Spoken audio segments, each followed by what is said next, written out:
காதல் பூக்கும் தருணம். இது ஒரு காதல் கதை. தோளில் தொங்கிய பை வெகு நேரமாக உறுத்தி கொண்டிருந்தது. நின்று நின்று கால்கள் கடுத்தன. கிட்டத்தட்ட 3 மணி நேரமாக செல்வாவுக்காக காத்து கொண்டிருந்தாள் மதுமிதா. அடையாறு டிப்போவுக்கு சரியாக 10 மணிக்கு வந்து விடுவதாக ஃபோனில் செல்வா சொல்லியிருந்தான். மணியை பார்த்தவள் அழும் நிலைக்கு வந்து விட்டாள். 1.5 மணி நேரம் வெயில் அவள் மென்மையான தேகத்தை சுட்டெரித்தது. கர்ச்சிப்பால் வியர்வையை ஒற்றி எடுத்தாள். செல்வாவை நம்பி இப்படி கிளம்பி வந்தது தவறோ என்று தன்னைத்தானே நொந்து கொண்டாள் மது. இதுவரை சொன்ன சொல் தவறாதவன்.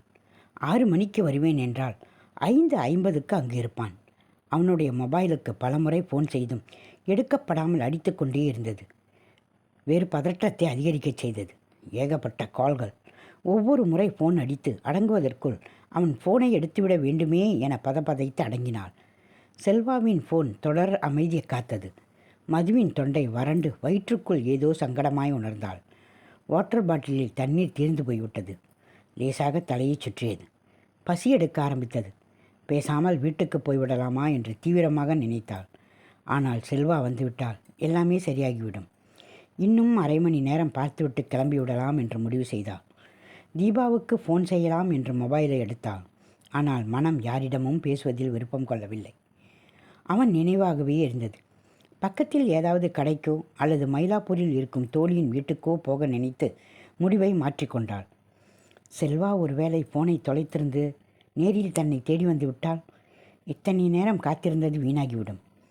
வீட்டில் யாருக்கும் தெரியாமல் இதுவரை எந்த விஷயத்தையும் அவள் செய்ததில்லை. அப்பா, அம்மா, தம்பி என்று எல்லோரும் கூடி பேசித்தான் ஒவ்வொன்றும் அவர்கள் வீட்டில் நடக்கும். ஆனால் செல்வா வாழ்வில் வந்தவுடன் அனைவரும் ஒரு அடி பின்னால் தள்ளி போனது போல் மதுவுக்கு தோன்றியது. செல்வாவின் மென்மையான பேச்சும் உறுதியான அந்த தோள்களும் அழகான சிரிப்பும், சிரிக்கும் போதே அவனுடன் சேர்ந்து உயிர்ப்புடன் சிரிக்கும் அந்த கண்களும் அவளுக்கு பிடித்திருந்தன. இவன்தான் தனக்கு என்று முடிவான பின் அவனை அதிகமாக நேசித்தாள். இன்றைக்கு மனம் ஏன் இப்படி நெகிழ்ந்து கரைகிறது? இந்த உணர்வு ஏன் இத்தனை காலமாக தன்னிடம் இல்லை? படிப்பு படிப்பு என்றும் வேலை வேலை என்றும் ஓடிக்கொண்டிருந்து விட்ட பின் கடைசியில் இப்படி ஆகிப்போனதை நினைத்து தனக்குள் சிரித்து கொண்டாள். ஆனால் இந்த செல்வா ஏன் இப்படி அவசரப்பட வேண்டும்? 2 நாட்களாக அவனது நச்சரிப்பு தாங்காமல் கையில் கிடைத்த 2 சுடிதாரை பையில் திணித்து இதோ அவனுக்காக அவன் கூட்டிக் கொண்டு செல்ல இருக்கும் இடத்திற்கு கிளம்பிவிட்டாள். வருகிறேன் என்றவன் இப்போது ஃபோனை கூட எடுக்கவில்லை. அவனுக்கு என்ன நடந்ததோ? வழியில் அவன் வந்த கார் எங்காவது மோதி பெரும் விபத்தில் சிக்கி நினைவில்லாமல் ஆஸ்பத்திரியில் கிடக்கிறானோ என்றெல்லாம் மனம் பதபதைத்தது. மனம் மிகவும் பாரமாகி ஏதேதோ நினைவுகள் அழுத்த, எதற்கு இந்த தேவையில்லாத அவஸ்தை? அவன்தான் சொன்னான் என்றால் தான் இப்படி கிளம்பி வந்தது பெரும் தவறு என்று நொடிக்கு நொடி உணர ஆரம்பித்தாள். மது தன் மொபைலை பார்த்தாள். 2:40 ஆகியிருந்தது. பசியும் களைப்பும் அதிகமாக அங்கிருந்து உடனே கிளம்ப முடிவு செய்தாள். ஆட்டோவை பிடிக்க ரோட்டை கிராஸ் செய்கையில் வெகு அருகில் பைக் உருமும் சத்தம் கேட்டு திரும்பினாள். பெரியப்பா மகன் மனோஜ் நின்று கொண்டிருந்தான். என்ன மது, எங்கே இந்த பக்கம்? கையில் என்ன பெரிய பேக்கு? பிடிப்பட்ட உணர்வில் சங்கடமாக நெறிந்த மது தடுமாறியபடி, ஒன்றுமில்லை மனோ, இங்கே ஃப்ரெண்டை பார்க்க வந்தேன் என்றாள். ஃப்ரெண்டா? யார்? தீபாவா? இல்லை என்று தலையாட்டி அவளை சற்று சந்தேகத்துடன் பார்த்த மனோஜ், ஏன் மது, கல்யாணத்துக்கு இன்னும் 2 வாரம் தானே இருக்குது, எதுக்கு இப்படி வெயில் அலைஞ்சு உடம்பு கெடுத்துக்கிற? உன்னை பார்த்தா ரொம்ப டயர்டாக இருக்கே, காஃபி சாப்பிட்றியா? என்றாள். அருகில் இருந்த ஹோட்டலில் சென்று 2 காஃபி ஆர்டர் செய்தான். எதுவும் பேசாமல் அவளையே பார்த்து கொண்டிருந்தான். அவன் பார்வையை தவிர்த்த மது தீவிர யோசனையில் இருந்தாள். உள்ளுக்குள் லேசாக பதற்றமாக இருந்தாலும் மனோவிடம் விஷயத்தை சொல்லிவிட முடிவு செய்தாள். ஆனால் எப்படி ஆரம்பிப்பது என்று குழப்பமாக இருந்தது. என்னாச்சு மது? சற்று அமைதிக்கு பின், மனோ, அவர் தான் என்னை பார்க்கணும்னு வர சொன்னார். செல்வாவா? ஆமாம், 2 நாள் அவுட்டிங் பெங்களூர் வரை போகலாம்னு பிளான் பண்ணோம். அதுக்கு தான் வர சொன்னார். பெங்களூருக்கா? எதுக்கு திடீர்னு? வீட்டில் என்ன சொல்லிட்டு வந்த? ஆஃபீஸ் டூர்னு சொல்லிட்டு காலையில் கிளம்பி வந்தேன். பொய் சொல்லிட்டு வந்திருக்க? அப்படி என்னப்பா கல்யாணத்துக்கு முன்னால் உங்களுக்கு அவசரம்? லைஃப்பில் எல்லாமே அவருக்கு ஈஸியாக கிடச்சிருச்சான் மனோ. ஆசைப்பட்ட படிப்பு, பிடிச்ச வேலை, கார், வீடுன்னு அவர் விருப்பப்பட்டதெல்லாம் உடனே வாங்க முடிஞ்சதுன்னு அவரால் காதல் உட்பட அவர் என்கிட்ட தன்னோட காதலை சொன்னதும் எனக்கும் அவரை பிடிச்சி போய் சரின்னு சொல்லிட்டேன். அவங்க வீட்லேயும் சரி, நம்ம வீட்லேயும் சரி, எதிர்ப்பு எதுவும் இல்லை. உடனே கல்யாணத்துக்கு ஒத்துக்கிட்டாங்க. எல்லாமே ஸ்மூத்தாக போய்கிட்டு இருக்கு. தன்னோட லைஃப்பில் எந்தவித த்ரில்லும் எதுலேயும் கிடைக்கலன்னு என்கிட்ட சொன்னார் மனோ. அதனால் கொஞ்சம் அவுட் ஆஃப் தி வே போய் பார்க்கலாம்னு ஆசைப்பட்டார் மனோ. முதல்ல நான் வரலன்னு எவ்வளவோ சொல்லி பார்த்தேன். ஏன்னா ஹனிமூனுக்கு கோவாவுக்கு போகிறதுக்கு ஃப்ளைட் டிக்கெட் கையில் இருக்குது. ஆனால் அதுக்கு முன்னாடி ஒரு சின்ன டூர் போயே ஆகணும். காதலிக்கும் மனைவிக்கும் உள்ள வித்தியாசம் என்னான்னு பார்க்கணுன்னு இன்னும் ஏதேதோ சொன்னார் மனோ. அவர் பிடிவாதமாக கேட்டப்ப என்னால் மறுக்க முடியல. கட்டிக்க போகிறவர் தானேன்னு சரின்னு சொன்னேன். என்ன பைத்தியக்காரத்தானோ இதெல்லாமா?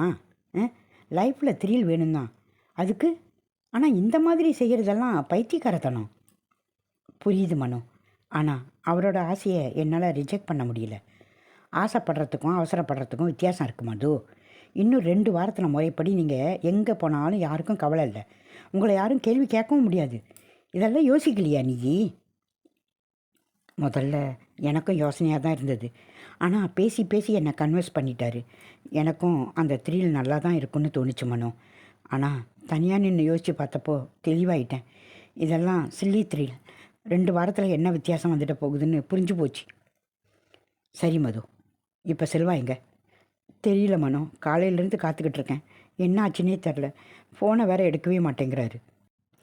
வேறு ஏதாவது அவசர வேலை வந்திருக்கோம். இதை டோட்டலாக மறந்துருப்பார். மேபி சும்மா ஒரு ஜாலிக்காக உன்கிட்ட கூட சொல்லியிருக்கலாம். என்ன நம்ம பொண்டாட்டி நம்ம சொல் பேச்சு கேட்குதா, அதோட பொறுமை எப்படிப்பட்டதுன்னு டெஸ்ட் பண்ணி பார்த்துருக்கலாம் என்றான் கிண்டலாக. அப்படியா சொல்கிற என்றாள் குழப்பத்துடன். சும்மா சொன்னேன். சரி சரி, நீ வீட்டுக்கு கிளம்பு. உன்னை ட்ராப் பண்ணட்டா? வேணாம், நீ கிளம்பு, நான் ஆட்டோ பிடிச்சி போயிடுறேன். மனோஜ் கிளம்பி சென்றதும் மதுவின் மொபைல் அடித்தது. லைனில் செல்வா வந்தான். ஹலோ மது என்றான் பதட்டமாக. எங்கே போனீங்க? என் ஃபோனை எடுக்கலை. நான் எவ்வளவு நேரம் வெயிட் பண்ணிக்கிட்டு இருக்கேன் தெரியுமா என்றாள் படபடப்பாக. என் ஃப்ரெண்டு ரஞ்சித்தோட அண்ணனுக்கு திடீர்னு ஹார்ட் அட்டாக் வந்துருச்சு. ரொம்ப டென்ஷனாக ஃபோன் பண்ணான். உடனே அவங்க வீட்டுக்கு போய் அவரை மலர் ஹாஸ்பிட்டலில் கொண்டு வந்து அட்மிட் பண்ணியிருக்கோம். ஐசியூவில் ட்ரீட்மெண்ட் பண்ணணும் போய்கிட்டு இருக்கு. இங்கே ஹாஸ்பிட்டலில் ஃபோனை ஆஃப் பண்ண சொல்லிட்டாங்க.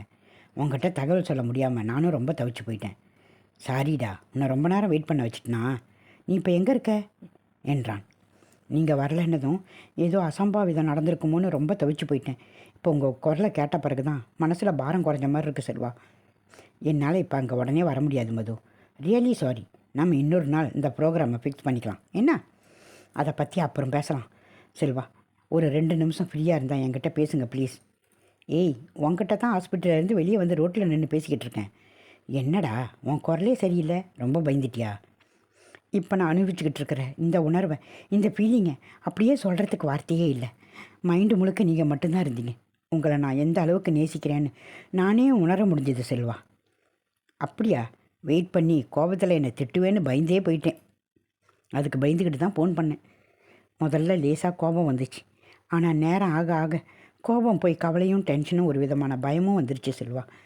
எவ்வளவு நேரம் வேணால் வெயிட் பண்ணலாம். ஆனால் நீங்கள் நல்லபடியாக வந்தால் போதும்னு நினச்சேன். அந்தளவுக்கு பயந்துட்டியா? என்னப்பா நீ? ஆமாம் செல்வா, இப்போ எனக்கு உடம்பு முழுக்க வலிக்குது.